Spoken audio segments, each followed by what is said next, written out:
새로운 지경의 축복을 받은 다윗, 새로운 지경의 축복을 받는 다윗, 새로운 지경의 축복을 받은 다윗, 이런 제목으로 같이 오늘 이 아침에 같이 말씀에 은혜 받고, 이 말씀이 여러분이 이 한 해 사는 동안에 예언적 말씀이요 또 실상이 되는 말씀이 되길 주의 이름으로 축원합니다. 자, 올해 우리는 분명한 올해 살아가면서 당연하고 분명한 12가지를 우리가 알게 될 겁니다. 12가지. 그 12가지가 무엇인가 하면, 첫 번째는 우리는 올해 3가지를 경험하게 될 겁니다. 3가지 일이라는 것은 우리가 살아가면서 만나지는 일들인데, 3종류의 일이라는 것은 좋은 일, 긍정적인 일, 그리고 그저 그런 일, 3번째는 나쁜 일, 부정적인 일. 이 3종류의 일들을 분명 만나게 될 거예요. 근데 저는 이거를 이렇게 퍼센테이지로 좀 이렇게 재밌게 좀 나눈다면, 그저 그런 일은 50%, 한 해 살아가는 동안에 25%는 긍정적인 좋은 일, 25%는 나쁜 일 우리는 경험할 거다, 그렇게 생각이 듭니다. 동의 안 하셔도 상관없어요. 그게 제가 만든 거니까. 예. 실상 이렇게 보면 10편, 90편을 보면 우리의 인생에 70이요 강건은 80일에도 그 인생에 수고와 슬픔밖에 없다. 우리 인생에 수고와 슬픔이 있는 인생이라는 거예요. 그래서 이미 시편 기자는 우리 인생이 우울한 먹구름을 낀 인생과 같다, 이렇게 표현하는 것 같아요. 그래서 우리가 좋은 일보다는 그렇지 못한 일들이 조금 더 많은 것 같아요. 그래서 좋은 일을 한 20%, 그렇지 못한 일 30% 이렇게 간다고 보면 되겠죠. 그저 그런 일이 한 50%. 자, 어떻게 됐든 간에 어느 종류가 더 많이 우리가 인생을 살든 간에 우리는 분명한 것은 그 좋은 일만 있지는 않고 또 좋은 일과 나쁜 일이 중복돼서 올 거라는 거죠. 그런데 세 번째 분명한 건, 우리가 원치 않는 나쁜 일도 진정으로 나쁜 일이 아니라는 것을 우리는 확신해야 됩니다. 왜냐하면 나쁜 것, 우리 입장에서 나쁜 것처럼 보일 뿐이지 그게 진짜 나쁜 건 아니라는 거예요. 왜 그런 줄 아세요? 하나님이 우리의 삶을 주관해 가시는데 절대로 나쁜 걸 주시는 하나님은 아니라는 거예요. 나쁘게 보일 뿐이지 그게 진짜 나쁜 건 아니라는 거예요. 그분은 우리한테 항상 좋은 것만 주시는 하나님, 우리는 그 하나님을 믿고 살아야 됩니다. 이스라엘 백성들은 광야에서 하나님이 그렇게 좋으신 하나님을 그들은 오해하고 있는 거죠. 애굽 사람과 같이 착각하고 있는 거예요. 그러니까 원망하고 있었단 말이에요. 하나님에 대해서. 진정으로 하나님에 대한 인식이 잘못된 거예요. 기본적으로 하나님의 존재에 대한 잘못이에요. 그리고 예수 믿는 사람은 또 뭐가 잘못되어 있냐면, 이 모든 것들이 내 하루 시작해서 나로 끝난다고 생각해요. 절대 그렇지 않아요. 하나님이 우리의 삶을 이끄시고 하나님이 또 끝을 내신다는 거죠. 우리의 인생이 내 마음대로 내 뜻대로 다 될 것 같으면 아마 예수 믿을 사람도 없고 정말 하나님의 축복도 이만큼 받고 살지는 못할 거예요. 그런데 우리 인생이 그나마 하나님이 통제할 건 통제하시고 되게 하실 건 또 되게 하시고, 가만히 우리 인생을 뒤져보면 내가 열심히 했다고 그거대로 된 것도 아니요, 안 한다고 해서 또 안 된 것도 없어. 희한하죠? 잘 된 것도 없고 안 된 것도 없어. 저는 그걸 어떻게 해석하냐면, 하나님이 우리 인생에 개입하셔서 그분이 이렇게 저렇게 지도하고 인도하니까 그런 삶이 나오는 거지, 만약에 내 생각대로 내 노력으로 내 열심으로만 다 된다 그러면 아마 우리 인생은 더 엉망진창이 됐을 거예요. 그나마 예수 믿고 구원받으니까 하나님이 이렇게 정리를 시키니까 이 정도인 거예요. 안 믿어도 상관없어. 난 그렇게 믿고 가니까. 할렐루야. 그러니까 가만히 세월이 가면 갈수록 하나님이 정리시켜 가시는 그 하나님의 손길 때문에 내가 그나마 이렇게 살고 있다. 잘 살고 있다. 내가 그거를 느끼든 못 느끼든 알든 모르든 간에 하나님은 나의 인생 속에 그 광야 생활을 이끄신 하나님 같이 나를 알게 모르게 느끼게 못 느끼게 이끌어 왔으니까 이스라엘 백성들이 가나안 땅 들어가듯이 나도 지금까지 이런 모습으로 살아갈 수 있게 하나님이 도우셨다, 그렇게 믿는 거죠. 꼭 봐야 믿습니까? 뭘 알아야 믿는 거예요? 내가 느껴야 하는 거예요? 그건 아니잖아요. 그 하나님이 얼마나 좋으신 분인가를 믿는다면 그나마 내 인생 여기까지 온 것만이라도 다행이고, 정말 나같이 미련하고 무지하고 정말 막 이렇게 잘못될 수도 있는 나를 붙잡아 여기까지 이렇게 오게 한 거는 하나님의 손길 아니면 안 된다. 가면 갈수록, 세월이 가면 갈수록 하나님의 그 은혜 앞에 감사가 넘치는 자가 신앙생활 잘하는 거 아닙니까? 하나님의 존재를 좀 더 잘 아는 자가 그런 말을 하지 않겠냐, 그런 거예요. 할렐루야. 그래서 우리가 이제 분명한 것은 살아가면서 좋은 일이 좋은 결과만 가져오지 않고 나쁜 일이 나쁜 결과만을 가져오지 않는다라는 걸 우리는 분명히 압니다. 내가 나쁜 일 만났다고 맨날 나쁜 결과만 있고 좋은 일이 있다고 해서 맨날 좋은 결과만 있다고 친다면 어쩌면 우리 인생은 더 마이너스, 살아갈수록 마이너스가 될 거예요. 왜냐하면 안 좋은 일이 더 많을 수 있으니까요. 그러면 안 좋은 일이 안 좋은 결과를 낳는다면 내 인생은 점점 안 좋아져야 정상인 거예요. 우리 인생이. 그러나 가만히 보면 안 좋아지는 게 아니라 어떻게 보면 또 잘 되어간다는 거죠. 그러니까 나쁜 일이 나쁜 결과를 가져온 것만은 또 아니라는 거예요. 그래서 우리 생각에 우리가 착각하는 게 뭐냐면 좋은 일은 더 좋게 될 거고 나쁜 일은 더 나쁜 결과를 가져올 거다라는 이 공식이 깨져야 된다는 거예요. 고정관념이 깨야 돼요. 그래서 내가 지금 당장 좋은 일을 만나니까 더 좋은 일이 있을 것 같아 그러지만 사실 사울 왕처럼 좋은 왕이라는 그 엄청난 특혜를 입은 사람이었지만 그 사람이 그게 좋은 결과로 가졌습니까? 좋은 일이 좋은 결과로 가졌냐 말이에요. 사울왕은 좋은 일이 나쁜 결과로 가졌잖아요. 비극적 인물이 됐잖아요. 그렇다고 해서 나쁜 일이 정말 나쁜 결과를 가져왔냐? 요셉을 보세요. 노예가 되고 죄수가 됐는데 그 나쁜 일이 정말 나쁜 결과를 가졌으니까 그 일로 인해서 좋은 결과를 가졌잖아요. 그러니까 이게 하나님의 법칙이에요. 우리 인생 속에 하나님이 개입해 들어가기 때문에 우리 인생이 나쁜 일을 만났다 해서 나쁜 결과가 나오고 좋은 일이 있다 더 좋은 일이 더 생기지도 않는다는 거죠. 그래서 좋은 일 만났다 해서 교만할 것도 아니요, 나쁜 일 만났다고 낙심하고 절망할 것도 아니라는 거예요.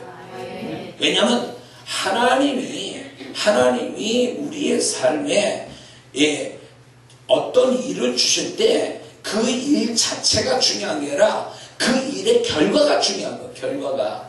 근데 하나님은 그 일도 주시지만 그 일의 결과까지도 같이 붙들고 우리 인생 속에 함께 해 주시기 때문에 우리가 설령 나쁜 일을 만나도 내가 낙심하지 않고 절망하지 않을 것은 하나님이 그 나쁜 일을 결과로 끝나게 하시는 그런 정말 악한 하나님은 아니라는 거죠.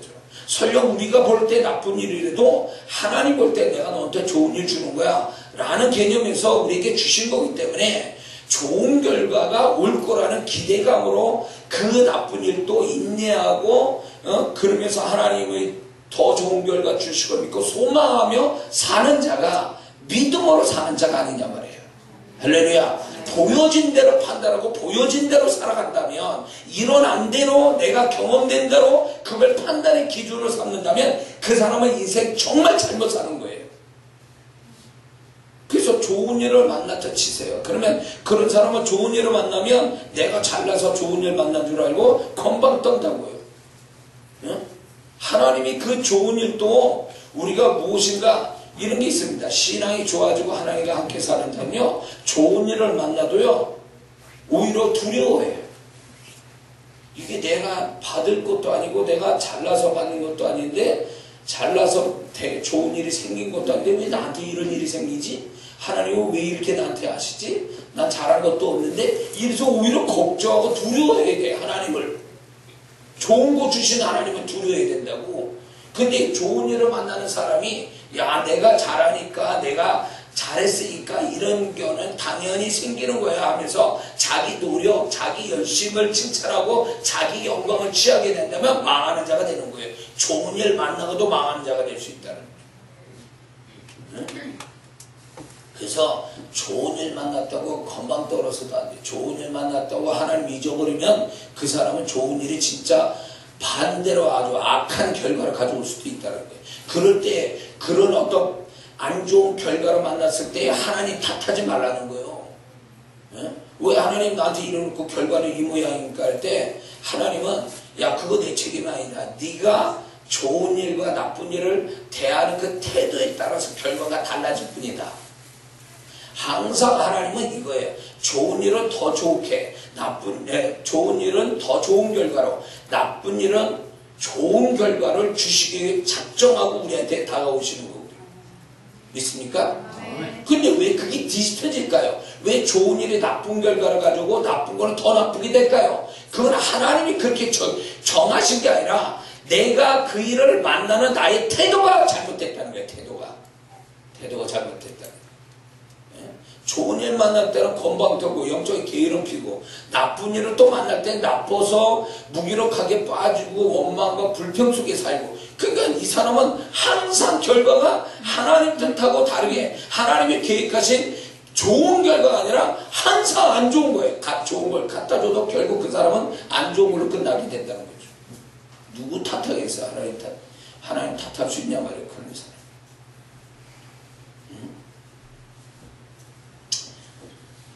그 일에 어떤 일을 우리가 만났느냐보다 중요한 것은 어떤 결과가 일어났느냐가 더 중요하다는 거죠. 일어나는 그 발생 시점이 중요한 게 아니라 발생한 다음의 결과가 더 중요하다.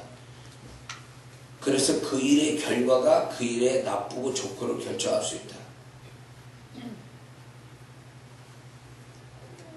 좋은 일은 더 좋은 결과를 가져오고 나쁜 일은 좋은 결과를 가져와야 되는 것이 우리 인생에 하나님이 바라시는 모습이에요. 믿습니까? 그래서 예수 믿는 사람은 항상 끝이 해피엔딩이 돼야 돼요. 십자가가 최고의 불행의 끝이라면 부활은 최고의 해피엔딩이죠. 죽음으로 끝난 게 아니라 부활로 다시 시작이 됐잖아요. 예수님만의 문제가 아니라 정말 주를 믿고 따르는 자들의 결말은 항상 그렇다는 거예요. 최고의 불행도 최고의 행복으로 축복으로 바뀌게 만드는 게 예수 믿는 사람의 인생이에요. 그래서 예수님 같은 태도, 그러니까 모든 것을 주님이 십자가 다니실 때 히브리서 12장 2절에도 그 앞에 있는 구호, 이 죽음 넘어서 있는 부활로부터 시작해서 이걸로 인해서 하늘길이 열리고 구원받을 자들을 바라다 보시면서 그 즐거움, 그 기쁨으로 인하여 십자의 고통을 참으시고 부끄러움을 개의치 아니하셨다 이렇게 말씀하고 있어요. 예수님이 그 십자가 상에서도 그냥 고통 가운데서 그렇게 죽어가신 게 아니라 몸은 그렇게 죽어가셔도 그분의 생각은 그분이 생각에서 바라보는 것은 전혀 다른 걸 바라보고 계셨다는 거죠. 그게 우리에게 뭘 가져다 주냐면 너희도 나같이 이런 고통에 최악의 고통이 있어도 너의 생각은 항상 해피엔딩으로 바라봐야 된다는 거예요. 소망을 가져야 된다는 거예요. 그럴 때 그 소망이 헛되지 않고 그 소망의 축복을 보게 될 거라는 거예요.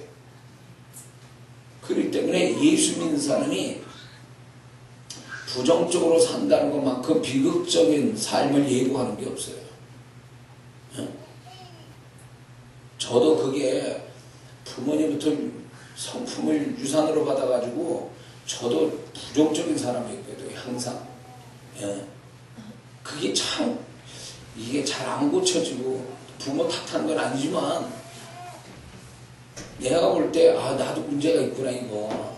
예수 믿는데 그분은 항상 긍정이고 끝은 항상 소망이고 해피엔딩인데 나는 그렇게 생각 안 하고 그렇게 말을 안 하고 항상 끝은 생각 안 합니다.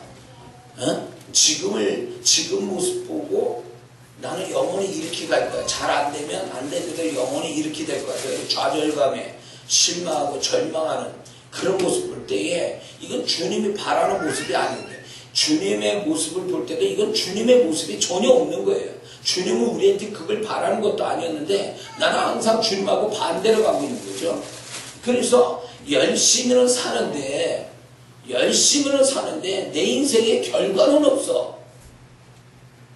나는 열심히 살아요. 지혜롭게 산다고 지혜를 가지고 열심히 사는데 항상 결말이 없어. 결과가 시원찮아요.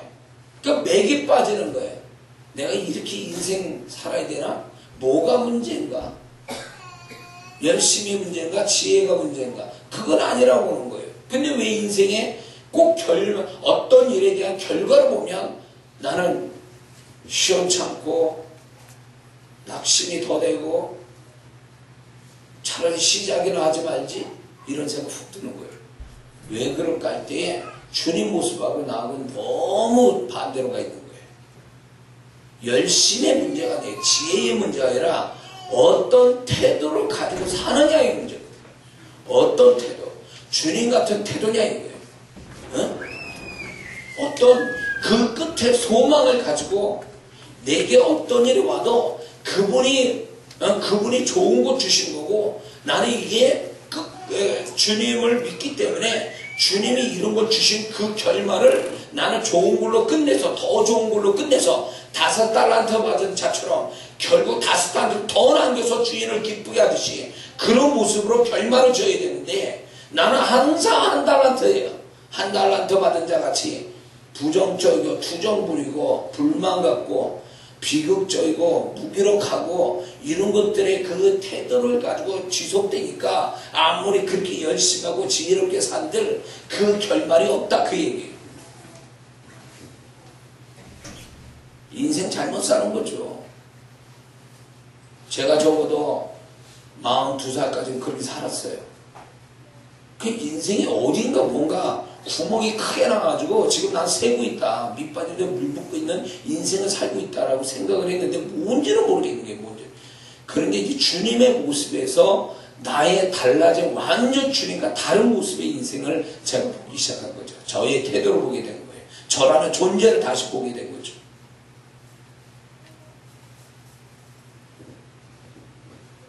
거기서 내가 하나님을 정말 믿고 사는 자가 아니었구나. 내가 보여주는 현상을 기준 삼고 그걸 믿음으로 산 자지 그거에 따라 내가 좋으면 좋은 대로 안 좋으면 안 좋은 대로 그 믿음에 흔들리는 믿음 속에 상황을 믿는 믿음 속에 사는 거지. 좋으신 하나님, 나한테 좋은 거 주신 하나님, 그리고 더 좋은 결과를 가지고 계신 하나님, 그걸 이루기 위해서 나는 그분이 바라시는 태도를 가지고 살아가는 이 자세는 되어 있지 않다라는 거죠. 겉으로는 그럴싸해요. 그냥 그럴싸하게 행동을 하고 있지만 그 속 내면은 전혀 그렇지 않다라는 거죠. 빨리 와. 자, 무슨 말인지 이해가 되십니까? 그래서 예수 믿는 사람 중에 그런 분들이 많아요. 착하고 겉으로 착해 보이고 열심히 있게 신앙생활 하는데 그 사람이 인생에 되는 것도 없어. 잘 되는 것도 없고 보면 약간 어두워. 그의 인생이. 가만히 보면 하나님이 그렇게 만드신 것도 아닌데 왜 그럴까? 저 사람은 그렇게 하는데도 결말은 항상 왜 저렇게 나올까? 없거나 현찮거나 잘못되거나. 하나님이 그걸 원했던 것도 아니고 하나님이 그렇게 예정된 것도 아닌데 왜 그럴까 할 때 그 내면에서의 기본적 태도가 잘못되어 있는 거예요. 상황에 대한, 하나님에 대한 광야 1세대 같이 인식이 잘못되어 있어요. 상황에 대한 인식과 하나님에 대한 인식과 장래에 대한 인식이 복합적으로 다 잘못되어 있는 거예요. 그러니까 잘 될 수가 없지. 하나님의 보호를 받고도 잘 될 수가 없는 거예요. 여기에 그런 사람이 있습니까? 잘 깨달으셔야 돼요. 응?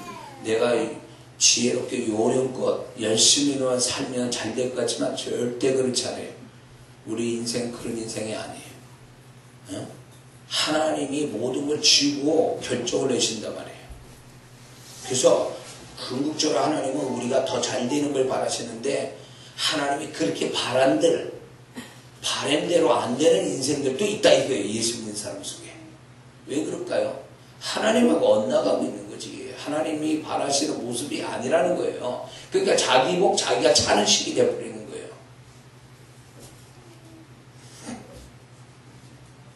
우리는 이런 게 있습니다. 좋은 일에서 열심을 낼 수는 있어요. 그러나 우리가 좀 더 주의 깊게 생각해야 될 게 뭐냐면 좋은 일보다도 그렇지 않은 일에 우리는 좀 더 신경을 써야 돼요. 거기에 아주 중요한 어떤 뭐가 있는 거예요. 오늘 우리가 말씀에 같이 은혜 받을 다윗도 그거 마찬가지예요. 다윗은 골리앗을 만난 게 인생 최대 위기고 그거는 아주 죽음 같은 문제고 그 다음에 굉장한 고통의 시간들을 얘기하는 거예요. 그런 속에서 놀라운 건 반전이 다윗에게 일어납니다. 골리앗을 자기의 어떤 그 위기가 되고 고통이 되는 그 골리앗을 이기고 나니까 18장에 가서 18개의 새로운 축복을 받게 됩니다. 놀라운 얘기죠. 하나의 부정적 사건을 해결했더니 8개의 축복이 뒤에서 파생돼서 나타나더라 그거예요.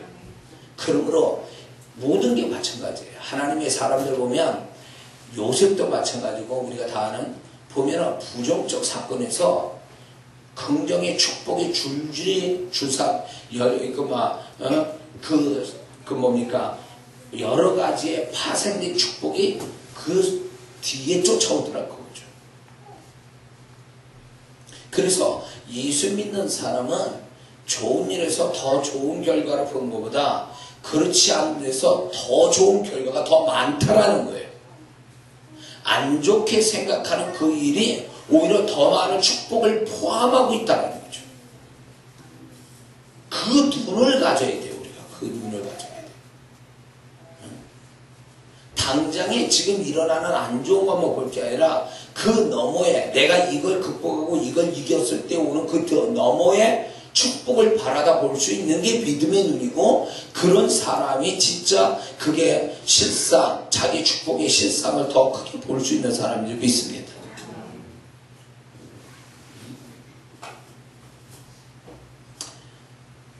자, 우리가 어제도 말씀드렸지만 우리가 그저 그런 삶을 살기를 바란다면 그냥 이렇게 평범하게 일상을 살고 싶습니다. 그러면 제가 말씀드렸지만 그런 사람은 축복을 받지는 못합니다. 하나님의 예비된 축복 못 받아요. 왜 그러냐면 그저 그런 삶에서 하나님의 축복이 있지를 않아요. 오히려 좀 뭔가 이렇게 좀 지금 자기가 가지고 있는 현실 속에서 좋은 일이 있든 간에 아니면 더 안 좋은 일이 있든 간에 그 속에서 뭔가 하나님의 반전이 기다리고 있는 거지 그저 그런 삶 속에는 아무것도 없어요. 그래서 하나님 내가 올해는 편안하게 좀 아무 일 없이 평범하게 살기 원합니다. 그렇게 기도하는 사람은 아예 축복이 올 거라고 기대도 하지 말고 그런 기도하세요. 그런 기도하지 마시고요. 하나님 내가 올 한 해 하나님이 내게 은혜를 좋은 일 주시면 내가 더 좋은 결과를 가져오기 위해서 열심을 내겠습니다. 안 좋은 일을 만나면 하나님 제가 이 안 좋은 일을 통해서 하나님이 계획하신 마지막에 있는 더 좋은 결과를 가져오기 위해서 제가 하나님 기쁘게 해드리는 그 모습으로 내가 그 일을 해결하기 원합니다.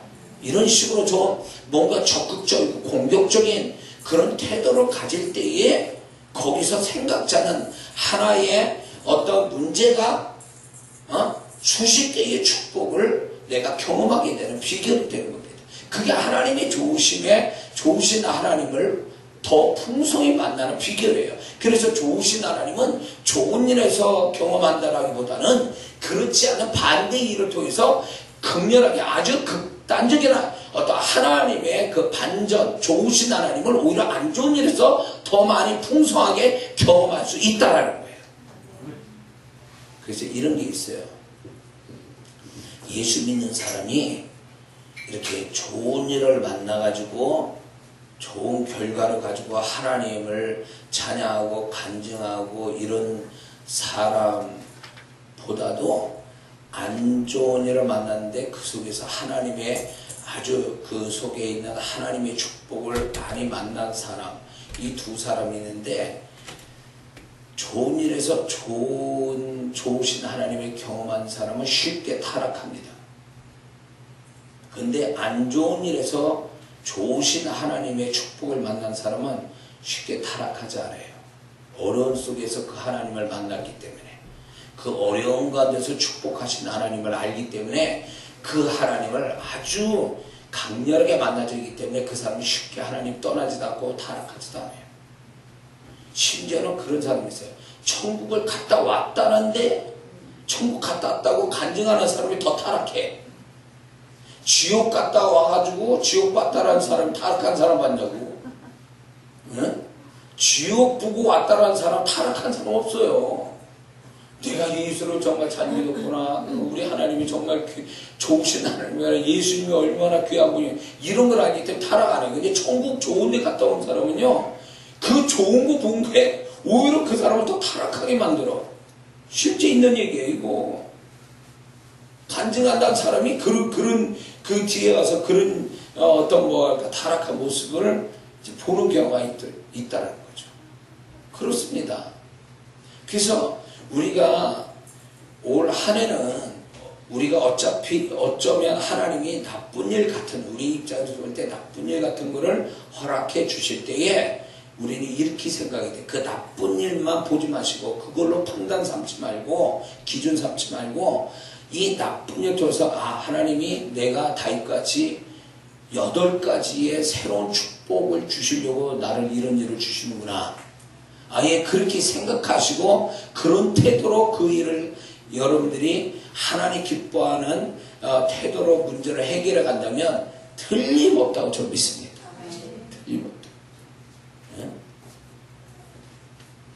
그래서 오히려 우리가 안 좋은 일을 만날 때에 오히려 그것을 오히려 데살로니가전서 5장 16절에 18절의 말씀처럼 항상 오히려 그걸 기뻐하고 그걸 기도 제목 삼고 그거를 오히려 감사할 줄 알만 한다면 하나님이 그게 그런 일이 아니다라는 하나님의 속마음을 결과로서 얘기해 주실 줄을 믿습니다.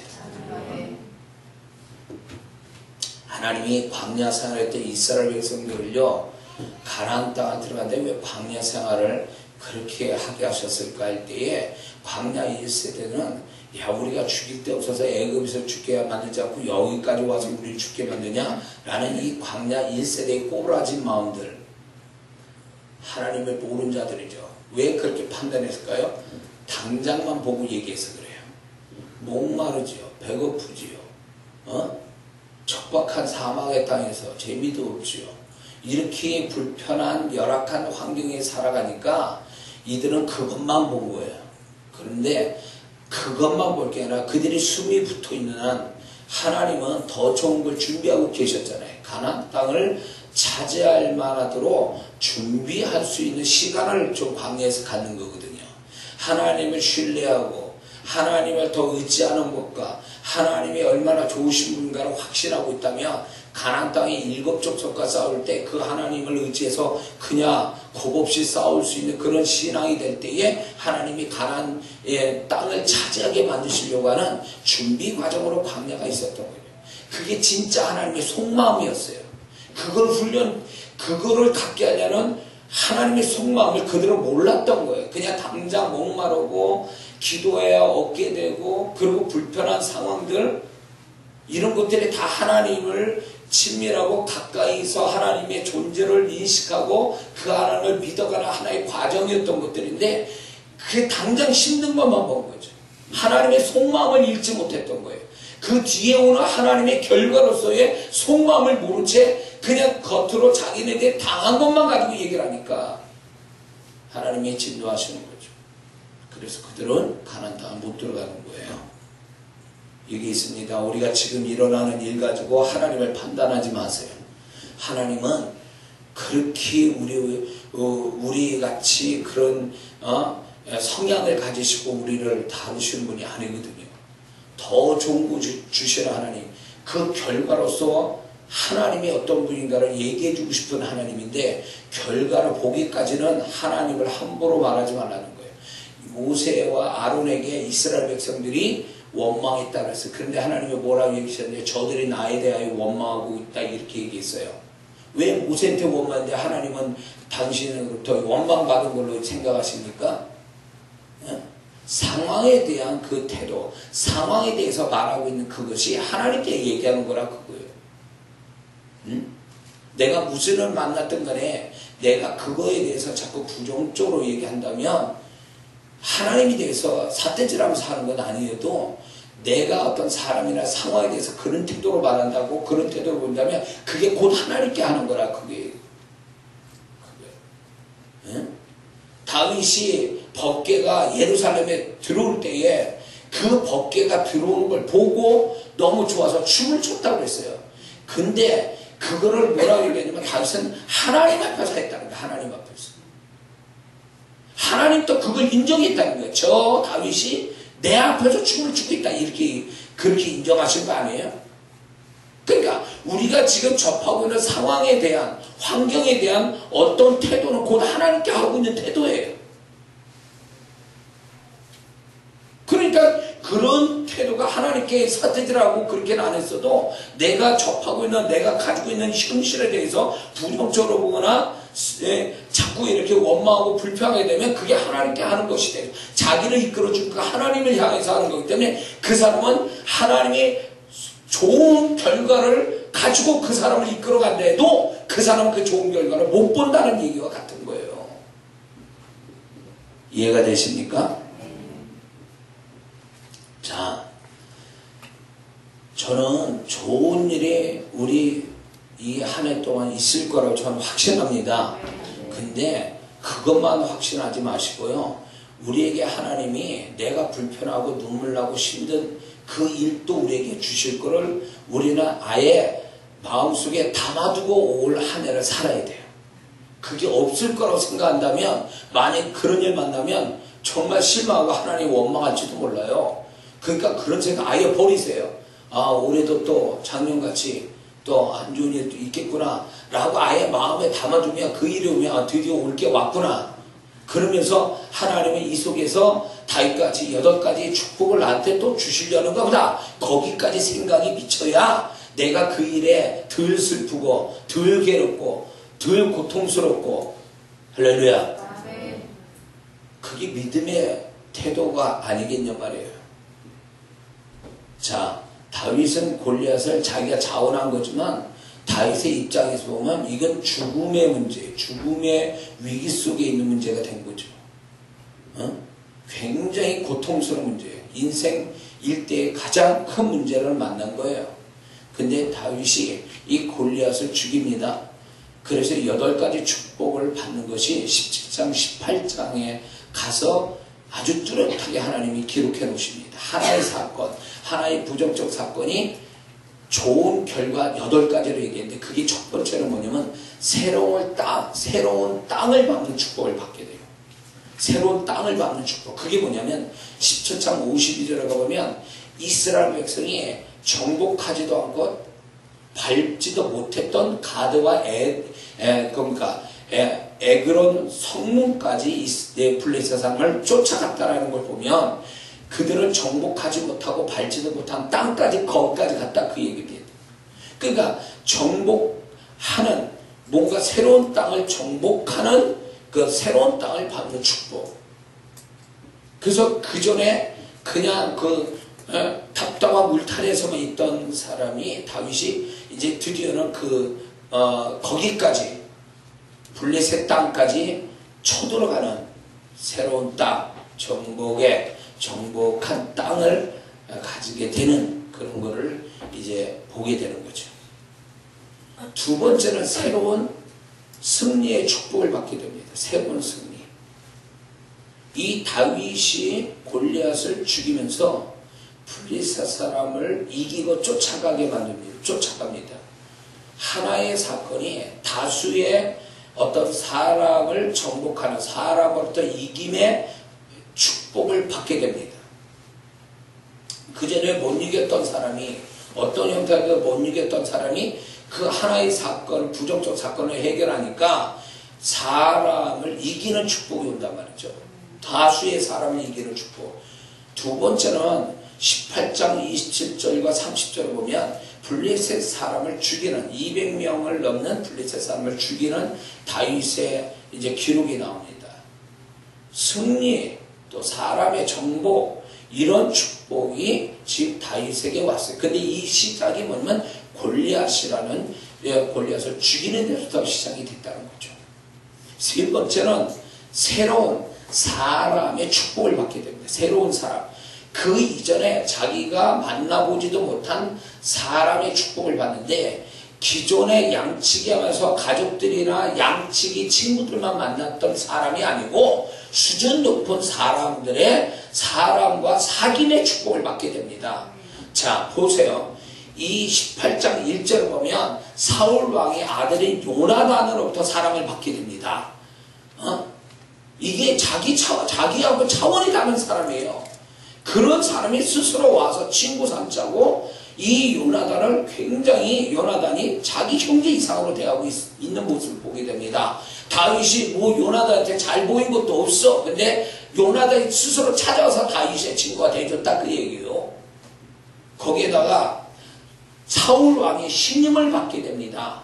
5절에 가보면 또 뭇 백성들의 인기를 받게 됩니다. 5절, 7절, 16절을 보면, 그리고 드디어는 사울의 신하에게도 인정을 받게 돼요. 더 나아가서 그 사울 왕의 딸 미갈로부터 사랑을 받게 돼요. 이거는 기존에 다윗이 만나지 못한, 쳐다보지도 못한 사람들로부터의 사랑과 존경을 받는 거죠. 사람의 축복을 받는 거예요. 그러니 이 다윗이 골리앗이라는 큰 위기의 문제를 해결하고 나니까 이런 축복이 줄줄이 사탄으로 오는 거예요. 그러므로 여기서 우리 하나님의 공식이 나타나는데, 그게 뭐냐면 큰 문제일수록 큰 축복이 그 안에 있다. 이건 공식이에요. 다윗은 네 번째 축복이 뭐냐면 새로운 신분의 축복이에요. 그는 18장 5절을 보니까 군대의 장이 됐어요. 양치기가. 더 나가서 13절에 가보면 천부장이 됩니다. 27절에 가서는 드디어 사울의 사위가 됩니다. 왕의 사위가 돼요. 신분 상승에 다윗이 원해서 된 게 아니에요. 이건 자연히 물 흘러가듯이 신분의 축복을 받게 된 거예요. 큰 문제, 생명을 내놓고 싸운 이 골리앗 하나의 사건이 이 다윗의 그 이상의 축복을 여러 가지 하나님 포함해서 주시는 거예요. 하나의 문제가 하나의 축복을 본 게 아니라 하나의 문제가 8가지 축복을 몰고 왔다, 그 얘기예요. 이게 왜 얘기하냐면 올해 저와 여러분들의 만나지는 문제 속에 이 8가지 축복이 숨겨져 있기 때문에 그렇습니다. 아멘. 다섯 번째는 새로운 영적인 축복을 받게 됩니다. 24절과 28절 보면 다윗이 하나님과 함께 하셨다라고 기록해 놓고 있어요. 자, 이게 무슨 얘기냐? 그러면 그 이전에는 그 다윗이 하나님과 함께 하지 않았다는 얘기냐? 그건 아니에요. 골리앗을 죽일 때도 하나님이 함께 하셨잖아요. 물맷돌을 집어 던졌는데 그게 어떻게 이 투구에 그 사이를 비집고 돌아서 이마박에 꽂히는데 꽂힌 그 돌이 그 사람을 죽일 수 있냐는 게, 그 거구를. 그건 하나님이 함께 하셨기 때문에 그런 거예요. 그러면 왜 굳이 하나님이 여기에다가 함께 하셨다라는, 굳이 18장에서 함께 하셨다는 구절을 쓰셨을까 할 때에, 이거는 그 이전에 하나님이 함께 하신 모습이 다른 거예요. 그러면 18장에 하나님이 함께 하시면 뭐냐? 모든 사람이 다윗을 보면서 저 사람은 하나님과 함께하는 사람이야 라고 말할 만큼의 하나님이 그와 함께 하신 증거가 눈에 보이도록 나타났기 때문에 이 단어를 쓴 거예요. 하나님께서. 그러니까 차원이 다른 거지. 하나님이 함께 했다는 그 단어 자체가 골리앗 쓸 때와 그 후가 달라진 거예요. 그 다음에 새로운 존재의 축복을 받게 됩니다. 6번째. 그거는 30절에 보면 다윗이요 뭐라고 얘기하냐면 하나님이 그의 이름이 존귀하게 됐다고 했어요. 존귀하게. 그러니까 그거는 뭐냐면 다윗 사람들이 다윗 말만 해도 생각만 해도 그 사람이 굉장한 사람으로 인식이 됐다 그 얘기죠. 그게 존귀하게 된 거 아니에요. 네? 양치기가 그럴 수 있어요? 부모부터 형들로부터도 무시당하는 다윗이 아주 반전이 이런 반전이 없는 거예요. 반전 인생이 이런 반전이 없어요. 야베스는 이유도 아니에요. 거기에다가 새로운 지혜의 축복을 받습니다. 18장 5절 14절 30절에 가서 다윗이 지혜롭게 행했다고 그랬어요. 그가 그 이전에 가지지 못했던 지혜가 발동이 된 거예요. 지혜를 하나님이 지혜를 주셔서 모든 사람이 공감하고 모든 사람이 옳다구나 하고 고개를 끄덕이는 그 지혜가 왔다는 거예요. 일을 처리하는 지혜. 그렇죠? 그 다음에 8절에 가요. 8번째는 뭐냐면 새로운 일에 대한 축복이에요. 새로운 일에 대한 축복. 그것은 뭐냐면 그가 양치기로서 생활을 했던 사람이 군대 일을 합니다. 사울 왕을 돕습니다. 드디어 그게 나라 일을 돕는 게 돼요. 점점 전개됩니다. 그러니까 이 일의 사이즈가 다르고 일의 수준이 달라졌다 그 얘기예요. 이해가 되십니까? 잘 들으세요. 다윗이 얘기를 옛날 얘기를 듣지 말라는 거예요. 사건은 옛날 사건인데 그 속에 하나님의 공식은 지금이나 그때나 똑같다는 얘기요. 그러니까 우리가 다윗 같은 태도로 보인다면 하나님은 다윗 같은 결말을 우리에게 주시겠다 그 얘기예요. 다윗 같은 일을 만나게 되면 다윗 같은 일을 만났을 때 다윗이 하나님 바라는 태도로 갖게 되면 너도 다윗 같은 8가지의 축복을 내가 약속해 준다 그 얘기 아니에요. 할렐루야. 그래서 우리가 이 8가지 지경이 올 한 해 우리가 만나지는 큰 문제 앞에서의 8가지 축복을 예언해 주는 거예요 지금. 할렐루야. 그러면 여기서 이제 제일 중요한 게 이거예요. 다윗이 골리앗을 어떤 태도로 상대했기에 이 골리앗을 죽일 수 있었고 8가지 축복을 받을 수 있는가가 이게 제일 중요한 문제예요. 제일 중요한 문제예요. 이게 제일 중요한 겁니다. 이게. 여기서 우리의 태도가 다윗 같은 태도를 반드시 가져야 돼요. 8가지 축복을 받기 원한다면 다윗과 같이 다 하나님이 기뻐하시고 인정하시고 축복하실 만한 태도를 분명히 가지고 있어야 된다는 거죠. 할렐루야. 그게 뭐냐 이거예요. 첫 번. 그러면 첫 번째 뭐냐? 다윗은 그 마음 안에 승리 의식, 이김의 의식이 충만했다는 거예요. 잘 들으세요. 이게 왜 중요하냐면 모든 역사의 시작은 그 사람 마음에서부터 시작이 되는 거거든요.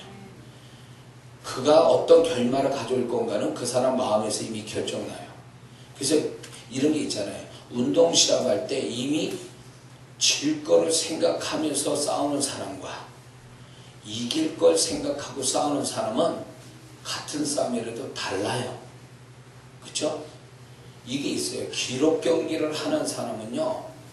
저도 그런 경우가 이제 전에도 저도 운동을 해왔기 때문에 뭐가 있냐면 야, 이 사람한테 딱 이렇게 제가 이제 태권도를 했으니까 보면 이 자세 잡는 거하고 이 태도로 보면 나보다 고수인 것 같다 그러면 벌써 확 쫄아요. 안에서 이 겁이 나. 그러면 몸이 굳어요. 했던 실력도 안 나와. 그전부터 했던 실력도 안 나와. 그래서 깨지거든요. 실패하거든요.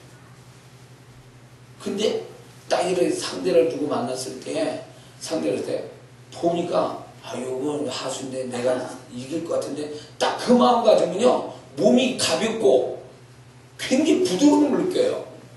그러면 여지없이 이기는 거예요. 그게요 기술의 문제가 아니라 마음의 문제예요. 마음의 문제. 그래서 시합 나가게 되네 선수들이 다 마인드 컨트롤 한다 그러죠.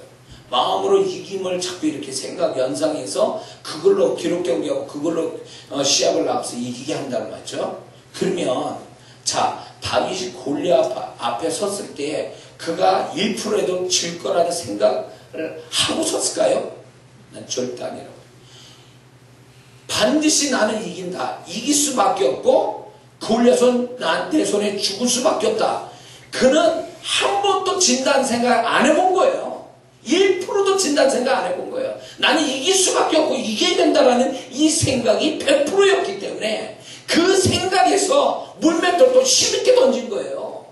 만약 불안해, 이거 안 맞으면 어떡하지?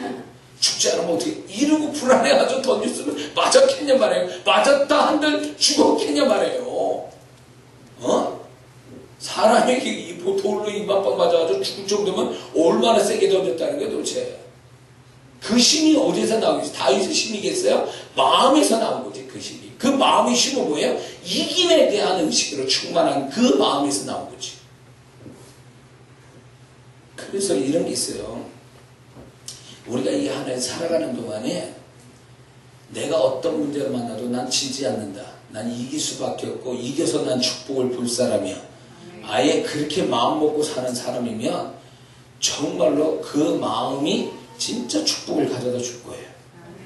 근데 마음에 벌써 두려움이 오고 슬픔이 오고 무기력함이 오고 원망이 오고 낙심이 오고 벌써 진 거야. 이거 뭐예요?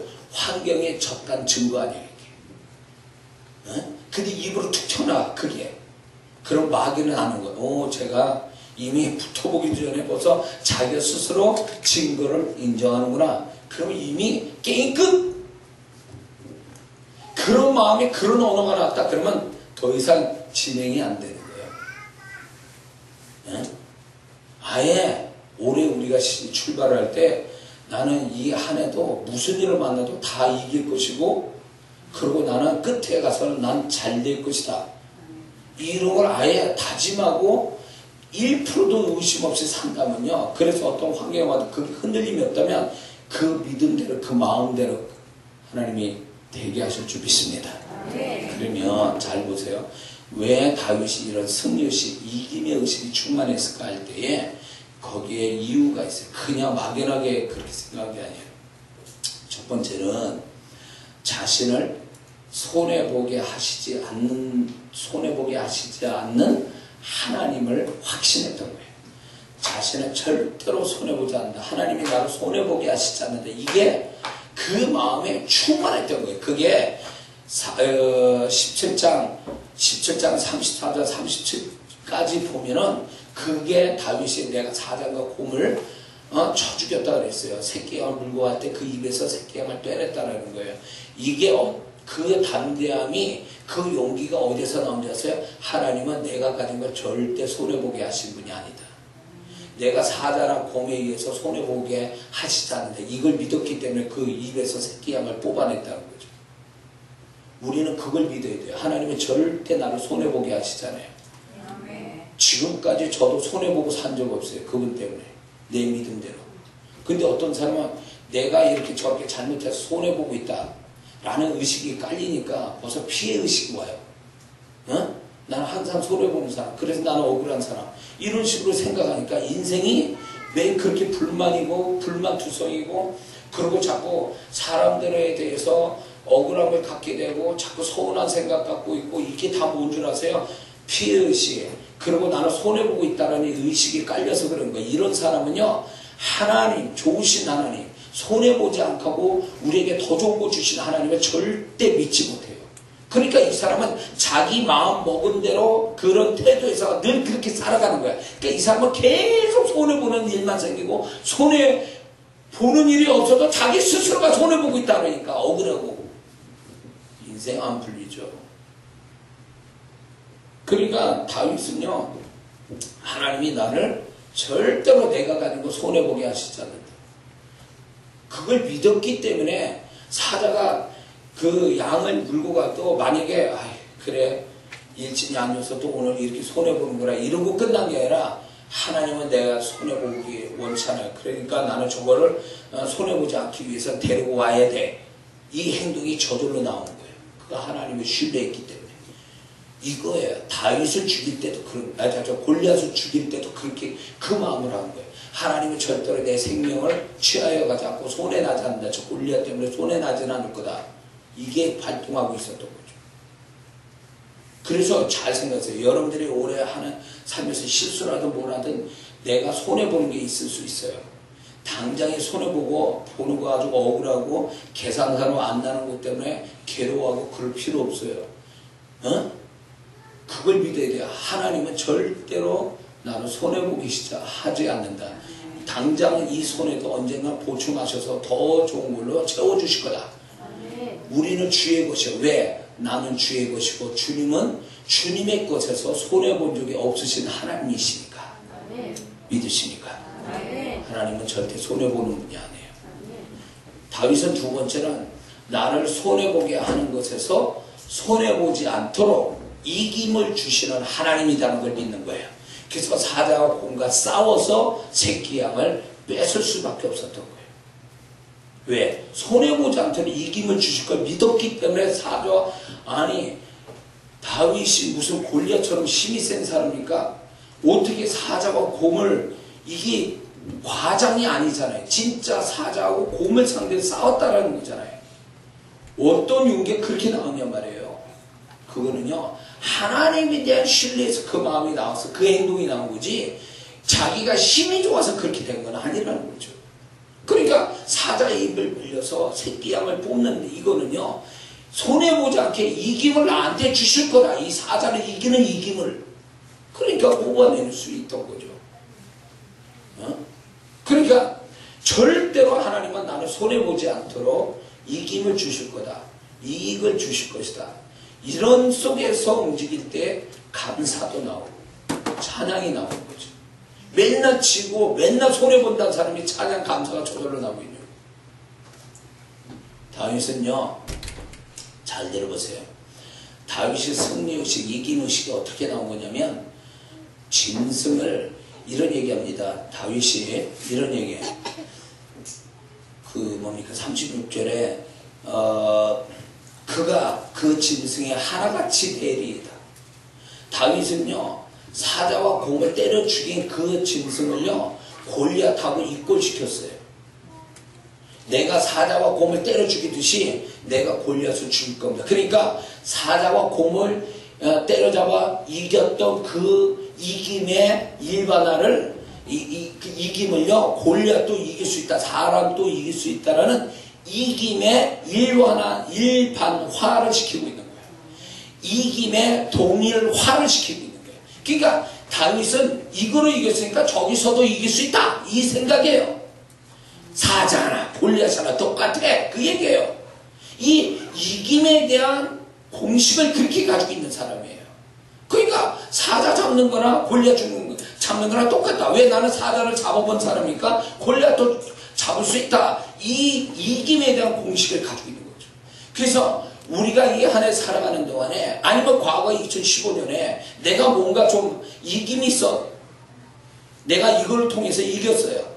손해보지 않고 오히려 더 플러스된 사건이 있어요. 그러면 그걸 가지고 공식을 만들라는 거야. 지금 어떤 2016년 새로운 일에 대한 뭐가 와도 난 또 이길 거야. 여기에 대해서 작년에 이겨왔으니까, 작년에 다른 거지만 그것까지 이겨왔으니까 난 올해 이 새로운 문제 앞에서도 난 또 이길 거야 라는 이김의 동일화를 시키는 게 중요하다는 거예요. 다윗은 그랬다는 거죠. 뿐만 아니라 다윗은요, 사자와 곰을 때려잡은 것이 과거 일이에요. 지금은 현재가 뭐냐면 골리앗을 죽이는 문제예요. 그런데 중요한 것은 다윗은 과거의 이김을 현재의 이김으로 동시화시키고 있다는 거예요. 과거와 현재를 같이 하나로 보는 거예요. 과거와 현재를 같이 보는 거예요. 사자와 곰을 이긴 거와 지금 현재의 골리앗을 이기는 것을 동시에 같이 보는 거예요. 동시화예요. 그래서 이런 게 있습니다. 내 과거에 그렇게 과거로 치우쳐 끝낸 게 아니라 과거에 그랬으니까 현재도 난 그렇게 될 거다 라는 그 정신이죠. 이김의 동시화예요. 과거 현재가 없어요. 같이 하나로 보는 거죠. 이게요, 하나님의 시각으로 보는 거예요. 왜? 우리는 수평으로 보면 길고 짧은 거로 보잖아요. 근데 수직으로 본다면, 위에서 밑으로 본다면, 이거는 길고 짧음의 문제야. 하나를 다 하나로 보니까, 하늘에서 보듯이 이렇게 보니까 과거나 현재나 동일하게 보이는 거죠. 자, 우리가 여기서 10kg를 만약에 20kg를 본다 그럴 때 20kg라는 길의 어떤 그 사이즈가 있고 그 다음에 그거에 대한 시제가 있잖아요. 과거, 현재, 미래. 그런데 하나님은 하늘로 올라서 지금 이렇게 내려다 보니까 과거와 현재와 미래가 하나로 보이는 거예요. 그래서 하나님에게서는 시제가 필요 없어요. 의미가 없어요. 한꺼번에 과거, 현재, 미래가 한꺼번에 보이시. 그걸 상대하시니까. 그것처럼 우리가 이 다윗이 그 시각으로 본 거예요. 나는 과거에도 이겼고 지금도 이긴다는 거예요. 어? 이김에 있어서는 과거나 현재랑 틀리지 않는다는 거예요. 그러니까 동시에 같이 보고 있는 거예요. 예. 이 생각이 다윗의 마음에 있었다는 거죠. 할렐루야. 그리고 다윗이 왜 승리의식으로 충만했냐면 자기가 사자와 곰을 이겼어요. 그러나 자기가 이긴 걸로 보는 게 아니라 하나님이 나를 이겨주셨다. 이기도록 하셨다라는 하나님이 이기게 하셨다라는 이 생각이 있었다라는 거예요. 지금 고백을 그렇게 하고 있어요. 다윗은. 자기가 이겼는데 내가 이겼다라 말하지 않고 하나님이 이겨주셨다 이렇게 얘기해요. 그 승리의식이죠. 그러므로 내가 골리앗을 이기는 게 아니라 하나님이 나를 골리앗을 이기게 하실 거다 이런 생각인 거죠. 하나님을 공식에 자기 삶에 대입시키는 거예요. 그러니까 이기시는 하나님이 늘 그 다윗과 같이 있는 것처럼 느끼는 거죠. 뿐만 아니라 하나님이 위기에서 건져주셨다라는 것을 이김으로 여긴다라는 거죠. 자, 지금 37절 보면 이런 얘기합니다. 다윗이 이르되 여호와께서 나를 사자의 발톱과 곰의 발톱에서 건져내셨다. 사자와 곰의 발톱에서 건져내셨다라는 이 표현을요, 그는 하나님이 나를 이기게 하셨다라는 표현으로 바꾸고 있어요. 네? 이해가 되십니까? 그래서 우리가 어떤 위기에서 건진받았다, 문제 속에서 건진받았다는 것을 나는 거기에서 구원받았어, 난 거기에서 탈출했어, 그런 표현이 이렇게 쓰는 게 아니라 하나님이 나를 거기에서 이기게 하셨어 라고 표현한다는 거죠. 그러니까 이 표현 방식이 굉장히 다른 거예요. 사고 체계가 다른 거예요. 그 잘 되는 사람은 사고가 달라. 어떤 뭘 가졌느냐가 중요한 게 아니라 생각 자체가 틀린 거야. 마인드가 달라요. 마인드가. 그러니까 다윗은 항상 이런 식으로 생각하니까 뭘 해도 이기게 돼 있는 거예요. 이게. 이 다윗은 이김의 정신이 충만해진 거예요. 충만한 거예요. 그러니까 진다는 생각을 안 하는 거지. 이런 식으로 이김에 대한 정의를 내리고 있으니까 자기가. 이해가 되시죠? 그리고 그는 이렇게 얘기합니다. 하나님이 내 손에 넘겼다. 너는 내 손에 넘겼어. 하나님께 두 번 얘기해요. 다윗이.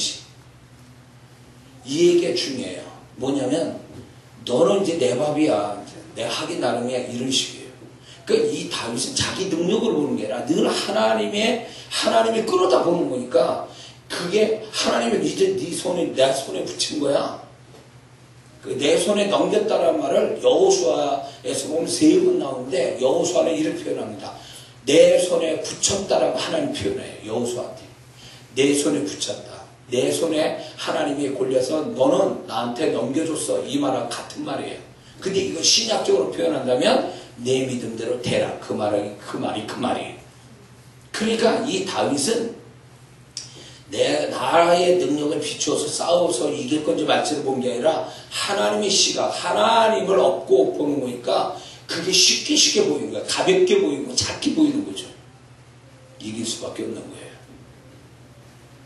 할렐루야. 그래서 우리가 이 한 해 살아가는 동안에 내 생각으로 내 눈으로 볼 게 아니라 하나님의 눈으로 하나님의 시각으로 자꾸 이렇게 보려고 한다면 오히려 그런 것들이 아무것도 아닌 것처럼 보일 수 있다는 거죠. 다윗에게 그 엄청난 3m나 가까이 되는 골리앗이 아무런 그 별거 아닌 것처럼 보이는 거, 자기가 사자와 곰을 때려잡아 죽이는 것만큼도 안 되는 존재로 보일 수 있었던 건 그게 하나님의 시각으로 봐서 하나님의 마음으로 봤기 때문에 그게 가능했던 일이에요. 자기 육신의 어떤 누군가 그런 걸로 봤다면, 자기 능력으로 봤다면 그렇게 볼 수는 없는 거예요. 그건 그렇게 봤다면 그거는 뻥치는 거죠. 소위 말하면 허풍을 부리는 거죠.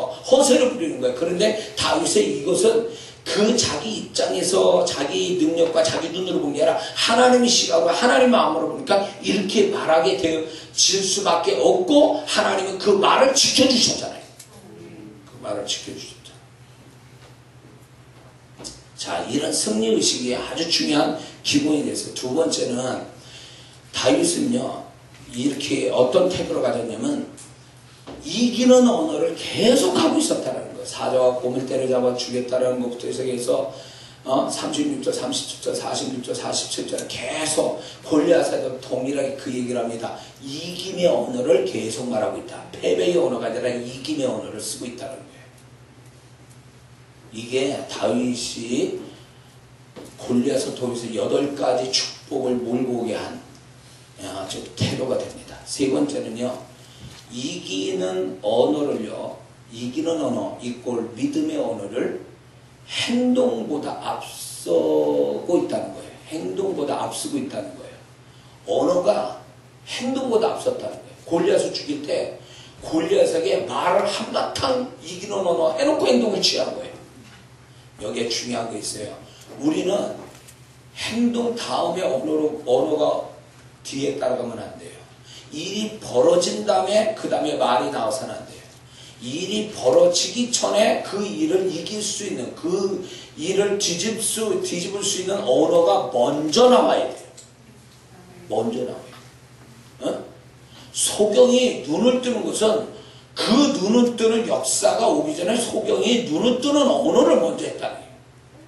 믿음의 언어, 눈뜨기 언어인데. 그러니까 하나님은 항상 말을 들으신다고요. 말을 듣고 난 다음에 행동을 취하셨다는 거예요. 주님도. 그렇기 때문에 우리가 행동을 취하기 전에 그 행동이 진짜 좋은 결과를 가져오게 하려면 그 언어, 적당한 언어가 먼저 나와줘야 된다는 거예요.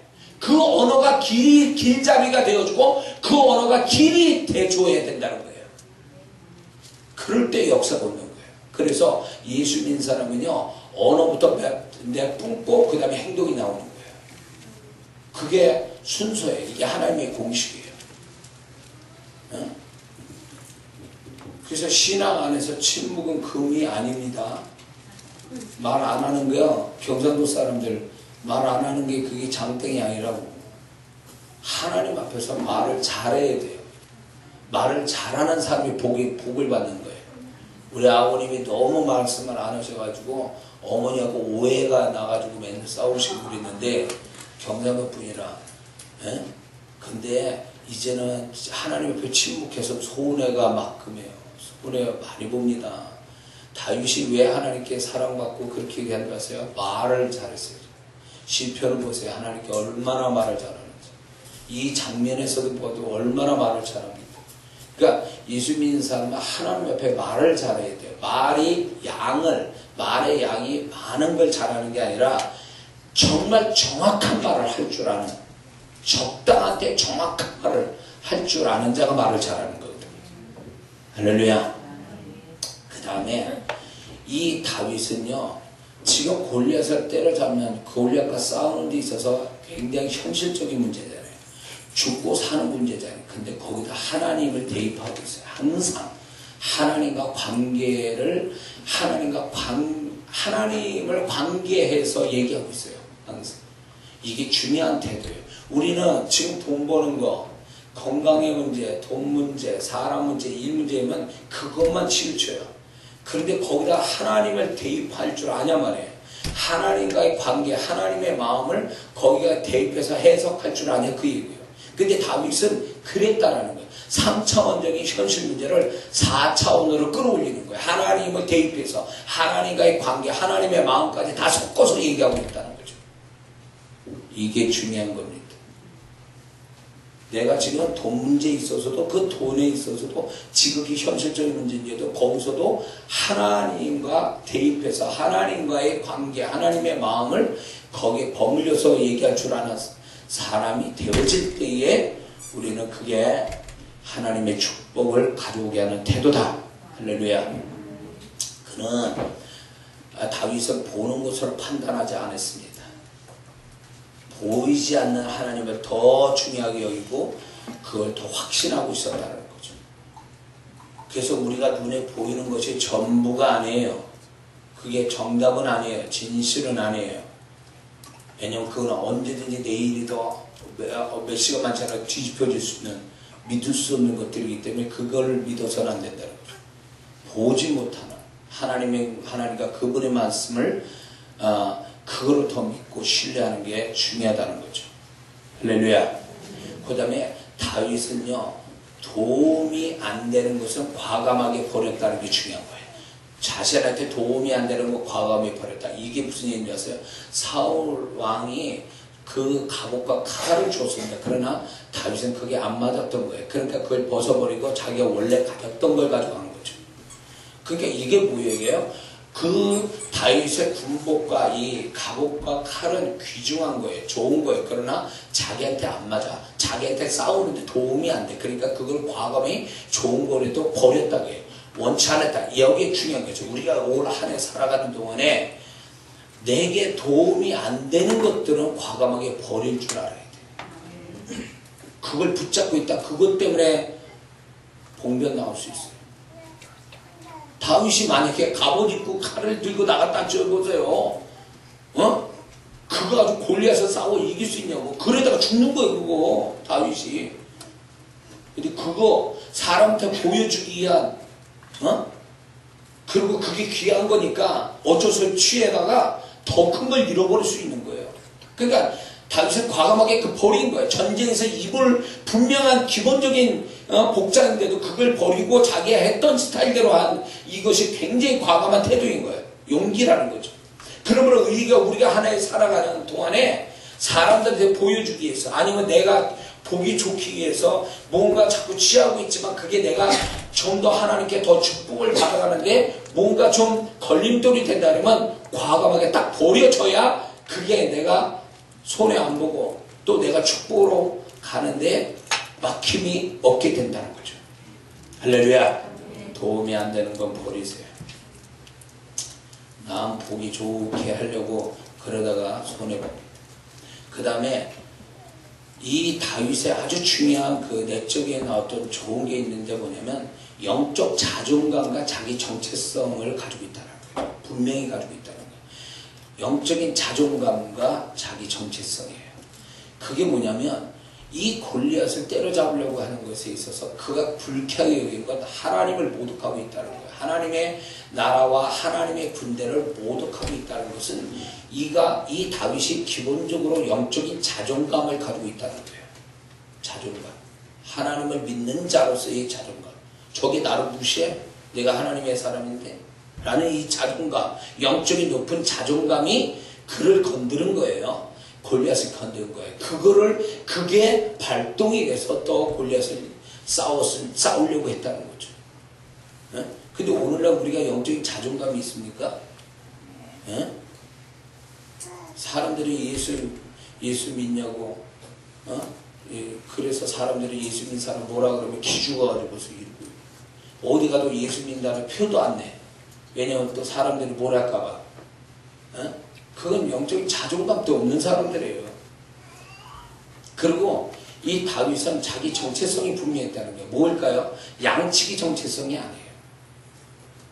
그는 내가 하나님의 사람일 뿐만 아니라 나는 왕으로 기름 부음 받은 거에 대한 이 자기만이 가지고 있는 그런 기름 부은 자에 대한 자기 정체성이 있으니까 이게 우리나라를 이게 뭐냐면 소위 말하는 왕의 의식이에요. 사실 그게 자기 정체성이라는 걸 알고 있어요. 양치기 정체성 가지고 골리앗을 했겠냐고. 다윗이 양이나 치는 정체성 가지고 골리앗을 섰다면 거짓말이에요. 이 다윗이 골리앗을 쓰는 거는, 다윗은 이 이스라엘 군대를 어떻게 해보려고 온 자란 말이에요. 나라를 상대로 온 자란 말이에요. 그러면 이 다윗이 나갈 때에, 골리앗 앞에 나갈 때는 양치기 정신 가지고, 양치기 정체성 가지고 나간 게 아니라는 거예요. 나라를 지키기 위한 왕의 정체성을 가지고 나간 거예요. 아무도 안 믿어주고 아무도 몰라도 본인 스스로가 사무엘에게 기름 부음 받은 거에 대한 왕의 정체성을 가지고 나가니까 그 상대를 하게 되는 거죠. 영적인 자존감, 높은 자존감과 자기의 정체성, 이것이 골리앗 앞에 서게 되고 이길 수 있게 된 기본이 된 거예요. 우리가 그런 게 있어야 된다는 거예요. 오래 살더라도. 그 다음에 이 다윗은요, 가까운 사람에게 매이지 않았다. 정에 매이지 않았다. 왜 그럴까요? 형들이 무시하고 이랬잖아요. 전쟁에 와 있는 그 형들이 이 다윗을 무시하잖아요. 그러나 거기에 다윗이 마음상으로 매이지 않았다. 여기에 중요한 게 있는데, 하나님의 어떤 일의 문제를 만났을 때, 우리가 문제를 만났을 때 이런 게 있습니다. 나를 도와주고 이해해 줄 사람이 오히려 나를 마음 상처 주고 힘들게 할 때 있어요. 그건 정에 매여서 더 그것 때문에, 가까운 사람 때문에 더 상처받아서 오히려 진행을 못하고 고만두는 그런 경향이 있어요. 그런데 마귀는 그걸 노리고 있는 거예요. 어쩌면 다윗에게 형들이 사단의 역사를 하고 있는 거죠. 그래서 여기 우리가 뭔가 문제를 풀어가는 데 있어서 절대로 정에 얽매이지 말고 사람에게 얽매이지 말라는 거예요. 그게 멀리 있는 사람이에요. 가까이 있는 사람이에요. 거기서 매였다가는 죽도 밥도 안 돼요. 예? 그걸 얘기해 주는 거죠. 이해가 되십니까? 그리고 자, 다윗은 자기가 잘하는 것을 최대한으로 사용했다는 것입니다. 물맷돌, 자기가 잘하는 걸 최대한으로 사용했고, 하나님은 내가 잘하는 그거에 기름 부어주시고 축복하기 원하세요. 모세가 뭘 가지고 역사했습니까? 지팡이 가지고 역사해요. 왜? 모세가 자기가 익숙했던, 양아치던 그 지팡이에 하나님의 역사가 임했단 말이에요. 자기 쓰던 물건에, 자기가 했던 것들에, 자기가 제일 잘하는 것에. 그러니까 우리가 이 안에 살아가는 동안에 하나님은 내가 잘 못하는 걸 가지고 애를 쓰라고 말씀하지는 않을 거예요. 내가 제일 잘하는 걸로 무기 삼아서 뭔가 해결하기를 원하실 거라는 거예요. 그래서 내가 잘하는 게 뭔가를 찾아봐야지, 내가 못하는 걸 찾아서 열등감에 빠지지 말라는 거죠. 내가 잘하는 걸 찾고 그걸 하나님이 쓰시고 축복해달라고, 그래서 이걸로 승리하게 해달라고 그렇게 해야 될 줄 믿습니다. 자, 그 두 가지만 하고 끝내겠습니다. 다윗은요, 골리앗보다, 싸울 때 골리앗보다 먼저 빠르게 움직였고 전략적 행동을 했다는 게 중요한 거예요. 자, 여기에 보면 그 말이 나오죠. 이제 뭡니까?